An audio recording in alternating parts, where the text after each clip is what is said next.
Assalamualaikum, salam Malaysia Madani. Kantah 744 mendahului berita. Dimulakan dengan rangkuman berita utama dalam segmen esensi. Tiada cadangan laksana semula sebarang sekatan susulan peningkatan kes COVID-19 dalam negara. Menteri Kesihatan memaklumkan ini termasuk PKP. Selain itu, pemakaian pelitup separuh muka tidak diwajibkan.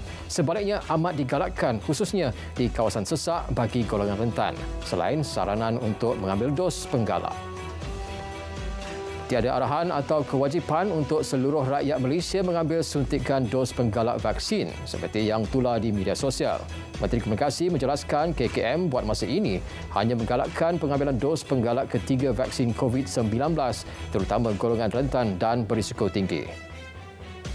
Menteri Pendidikan Tinggi meminta pihak pengurusan IPT merujuk kepada KKM bagi langkah pencegahan penularan wabak COVID-19. Sebarang nasihat dan arahan KKM sepatutnya dijadikan panduan untuk IPT melaksanakan langkah-langkah yang seterusnya. Kes COVID-19 di Johor menunjukkan peningkatan yang mendadak dalam tempoh beberapa bulan kebelakangan ini dengan 401,886 kes dilaporkan sehingga 16 Disember lepas. Pengurusi Jawatan Kuasa Kesihatan dan Perpaduan Negeri memaklumkan daerah Johor Bahru merekodkan kumulatif tertinggi diikuti Kluang, Kulai dan Batu Pahat.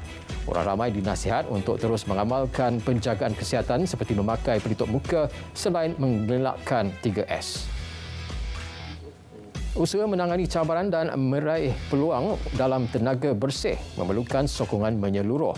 Ia terutama melibatkan pembiayaan, insentif, teknologi dan infrastruktur. Akui Perdana Menteri, Kuala Lumpur juga percaya peralihan tenaga seharusnya saksama, inklusif dan adil dengan tindakan ke arah kemajuan merangkumi model kolaborasi dan kerjasama yang progresif. Seorang pegawai kanan polis didakwa di Mahkamah Magistrate Ipoh atas pertuduhan membunuh seorang pelajar sekolah menengah Jumaat lepas. Bagaimanapun, tiada pengakuan direkodkan daripada Muhammad Nazri Abdul Razak, 44 tahun. 7 Februari depan ditetapkan untuk sebutan semula kes sementara penunggu laporan berkaitan antaranya laporan kimia. Berhubung kes itu, polis menafikan wujud layanan istimewa susulan kawalan ketat terhadap pegawai kanan polis di Mahkamah Magistrate Ipoh. Timbalan Ketua Polis Perak memberitahu tindakan itu merupakan prosedur biasa dilakukan terhadap mana-mana orang kena tuduh yang dibawa ke mahkamah untuk menghadapi pertuduhan. Pihaknya terus memberi jaminan siasatan menyeluruh terhadap pegawai kanan berpangkat DSP dari Ipoh Kedah dan IPK Kedah itu akan dilakukan secara adil dan telus. Yang di-Pertuan Agong berkenan meninjau persiapan terakhir penghantaran ketiga misi bantuan kemanusiaan sumbangan Malaysia ke Palestin menerusi Ops Ihsan. Penghantaran melibatkan 60 tan memuatan pelbagai barangan termasuk 35.57 tan barangan perubatan, 6.62 tan makanan sedia dimakan, 4.35 tan barangan keperluan bayi dan 13.46 tan persiapan musim sejuk termasuk tilam dan selimut. Bintang legenda Datuk M. Daud Kilau, 85 tahun, meninggal dunia di Hospital Teluk Intan Perak kira-kira pukul 4.40 petang tadi. Pemergian Raja Gelik Malaysia ini disahkan anak Ahmad Zaini. Jenazah dijangka akan dikebumikan di Tanah Perkuburan Sungai Balah Baroh, Bagan Datuk esok. Menteri Komunikasi menzahirkan ucapan takziah kepada keluarga bintang legenda ini. Pemain drum terkenal negara dan Asia, Louis Pragasam, meninggal dunia akibat serangan jantung awal pagi tadi. Pragasam merupakan seorang pemuzik yang dihormati dari Asia dan telah menerima sanjungan tinggi antarabangsa sebagai pemain genderang terbaik Asia dan peneraju tren baharu dunia muzik.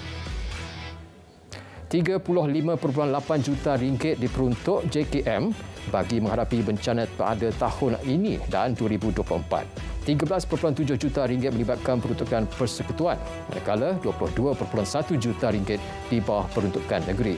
Datuk Seri Nancy Shukri memberitahu JKM juga telah diperuntukkan 3 juta ringgit untuk pembelian makanan teknologi retort untuk kegunaan penduduk terjejas banjir dalam tempoh 24 jam.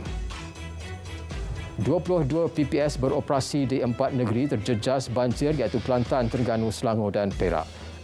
Data info bencana JKM setakat 7 petang tadi memaklumkan 5,683 penduduk terjejas banjir daripada 1,767 keluarga ditempatkan di kesemua PPS berkenaan. Kelantan terus mencatatkan peningkatan angka penduduk terjejas dengan 5,401 penduduk terjejas kini berlindung di 16 PPS. Perak bakal mengadakan perbincangan dengan Kementerian Pendidikan mengenai cadangan pemasangan CCTV di setiap sekolah di negeri ini. Pengerusi Jawatan Kuasa Komunikasi Multimedia dan NGO negeri berkata cadangan itu dilihat mampu memberi maklumat selain memantau sebarang insiden yang berlaku sepanjang waktu persekolahan. Jabatan Pendidikan Negeri Johor diarah memantau aktiviti ceramah di sekolah-sekolah. Hal itu susulan tular video melibatkan seorang pempengaruh media sosial yang memberikan ceramah di sekolah. Pengerusi Jawatan Kuasa Pendidikan, Penerangan dan Komunikasi Negeri berkata sesi libat urus melibatkan pegawai penyelaras di sektor pengurusan dan pembangunan murid akan turut diadakan bagi membincangkan isu itu. JAS Kedah menggempur 2 kilang haram yang disyaki menjalankan kegiatan kitar semula sisa plastik dan klinikal di Mukim Pinang Tunggal, Sungai Petani Kedah. Pengarahnya berkata tindakan dilakukan selepas menerima banyak aduan awam akibat pencemaran bau sisa plastik diproses tanpa alat kawalan. Pemeriksaan dilanjutkan mendapati terdapat bahan-bahan yang disyaki sisa klinikal seperti bekas kit ujian kendiri COVID-19, picagari dan jarum. 24,000 liter minyak diesel bernilai lebih RM51,000 yang cuba diseleweng berjaya dirampas. Rampasan dilakukan pihak polis di sebuah stor tidak bernombor di kilometer 7 Jalan Alor Serta, Sungai Petani Kedah. Barang kes kemudian diserahkan kepada KPDN Kedah. 3 suspek ditempatan di reman 3 hari bagi membantu siasatan mengikut Akta Kawalan Bekalan 1961. Modus operandi sindiket pengedaran dadah antarabangsa zombie dengan pengikraran palsu barangan sebagai sebatian pengaut berwangi gagal. Tindakan Timbalan Ketua Pengarah Kasta Penguatkuasaan dan Pemantauan berkongsi kejayaan pihaknya merampas lebih 800 kg dadah berbahaya jenis fentanyl bernilai RM44.4 juta. 36 kotak berisi 72 botol aluminium yang mengandungi bahan cecair dadah disita dalam serbuan di Kompleks Kargo Udara KLIA Sepang 9 Disember lepas. 3 individu termasuk seorang dalang disyaki terlibat dalam kegiatan kes samun bersenjata api ke atas kedai emas sekitar Kedah, Perlis dan Pulau Pinang sejak 2009 berjaya ditahan. Penahanan ketiga-tiga suspek pada Selasa dan Khamis lepas menyelesaikan 7 kes samun di 3 negeri berkenaan. Kes dimaklumkan Timbalan Ketua Polis Kedah menerusi sidang media. Seorang individu ditahan polis kerana disyaki terbabit dalam 24 kes pecah rumah sejak 2 bulan lalu, membabitkan kerugian bernilai lebih RM70,000. Timbalan Ketua Polis Kedah berkata lelaki berusia 33 tahun itu dipercayai melakukan kegiatan berkenaan secara bersendirian di sekitar daerah Kota Star dan Kubang Pasu. Kes disiasat mengikut Seksyen 457 Kanun Keseksaan. 46 cerucuk besi dipasang setakat ini bagi mengawal pergerakan tanah di Jalan Wawasan, Puchong, Selangor, susulan tanah runtuh Sabtu lepas. Ketua Polis Daerah Serdang memaklumkan kerja-kerja pemasangan cerucuk besi itu dimulakan sejak semalam. Beliau turut memberitahu PPS yang menempatkan satu keluarga ditutup secara rasmi. Keluarga kepada semua penghuni di institusi Jabatan Penjara termasuk Pusat Pemulihan Akhlak, Pusat Pemulihan Khas, Tempat Tahanan Khas dan Sekolah Henry Gurney dibenarkan membuat lawatan perjumpaan sempena Krismas pada 27 dan 28 Disember ini. Kenyataan Jabatan Penjara menyebut lawatan perjumpaan hanya dibenarkan kepada pelawat yang membuat janji temu sahaja. KBS selesai melakukan pasca nilai berhubung keadaan padang Stadium Nasional Bukit Jalil yang sebelum ini dilaporkan rosak termasuk ketika aksi final Piala Malaysia. Menterinya memberitahu Perbadanan Stadium Malaysia juga telah menjalankan siasatan berhubung perkara itu. Keperluan bagi mengelakkan situasi serupa berulang pada masa akan datang. Matrade akan memulakan inisiatif mempromosi syarikat-syarikat pembinaan dan berkaitan menerusi acara Misi Pecutan Ekspor ke Indonesia. Dijadual bermula hari ini hingga 21 Disember, delegasi Malaysia menawarkan perkhidmatan berkualiti tinggi dalam bidang seperti pembinaan, seni bina projek hartanah, perkhidmatan kejuruteraan, elektronik dan infrastruktur dengan misi secara strategik. Pertumbuhan industri media digital di negara ini bakal mendorong kepada peningkatan pelaburan dalam infrastruktur teknologi dan komunikasi dalam dan luar negara. Menteri Komunikasi berkata platform media digital adalah penting kepada ekonomi Malaysia, menyumbang kepada penjanaan hasil pekerjaan, inovasi dan daya saing global.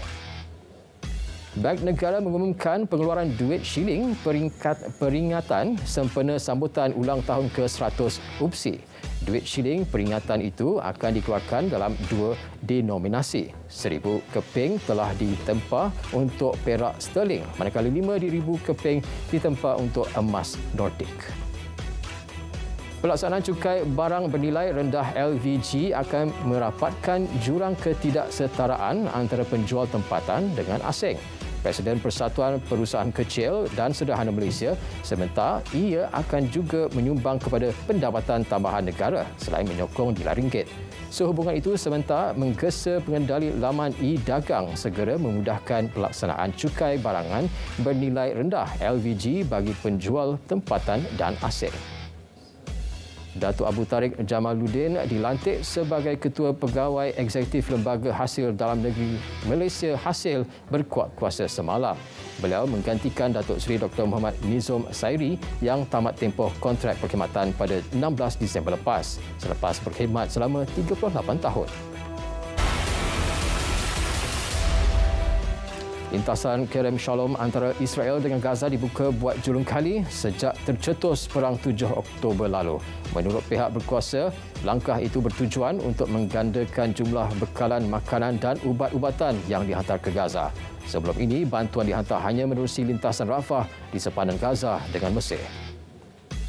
Perkhidmatan telekomunikasi di Gaza mula pulih selepas 4 hari mengalami gangguan. Syarikat Telekomunikasi Jawal berkata perkhidmatan telefon dan internet di tengah dan selatan bandar itu juga pulih. Jawal dalam kenyataan menyebut segala usaha untuk dilakukan juruteknik syarikat untuk memulihkan sepenuhnya perkhidmatan di semua kawasan. Sekurang-kurangnya 16 terbunuh dalam serangan kumpulan bersenjata yang tidak dikenali di negeri Guanajuato di tengah Meksiko. Pejabat Pendakwaan Guanajuato mengecam insiden pada pagi Ahad, masing-masing 12 dan 4 kematian dilaporkan setakat ini. Media tempatan melaporkan satu kumpulan bersenjata menyerang golongan berusia 17 hingga 30 tahun yang sedang bercuti di sebuah hotel di Salvatierra. Sekurang-kurangnya 17 cedera akibat nahas kereta api di Itali. Bagaimanapun, tiada kecederaan serius dilaporkan. Kejadian berlaku disebabkan pelanggaran dua kereta api yang dalam perjalanan antara Venza dan Forli di laluan kereta api Bologna Rimini. Anggota bomba memaklumkan lalu lintas kereta api berkenaan digantung perkhidmatan. Operasi mencari dan menyelamat ditamatkan. Rakaman udara mendedahkan kesan kerosakan puting beliung di perkampungan luar bandar Ireland sehingga menyebabkan bot terbalik dan bumbung tercabut. Video yang disiarkan ke media sosial menunjukkan serpihan bertaburan. Rentetan kejadian itu, pihak polis menutup jalan menuju ke tempat berkenaan. Meteorologi Ireland turut mengeluarkan amaran angin dan ribut petir yang melanda sebahagian negara ini. Lebih 300 penduduk dipindahkan pasukan penyelamat akibat banjir di Queensland, Australia. Pasukan kecemasan bertindak memindahkan penduduk yang terkandas. Menurut polis, helikopter tentera juga telah dihantar ke kawasan yang terputus hubungan. Putera Mahkota Kuwait, Meshal Al-Ahmad Al-Jaber Al-Sabah diisytiharkan sebagai Emir Baharu Kuwait berikutan kemangkatan kekandanya Nawaf Al-Ahmad Al-Jaber Al-Sabah. Pengisytiharan putera mahkota berusia 83 tahun itu sebagai Emir Baharu diumumkan Majlis Menteri-Menteri Kuwait. Terdahulu, Menteri bagi Hal Ehwal Kabinet Kuwait berkata Emir Nawaf Ahmad 86 tahun mangkat pada Sabtu. Kanta 744 berakhir di sini. Dari Sungai ke Segara, Palestin pasti merdeka. Malaysia Madani, tekad perpaduan penuhi harapan.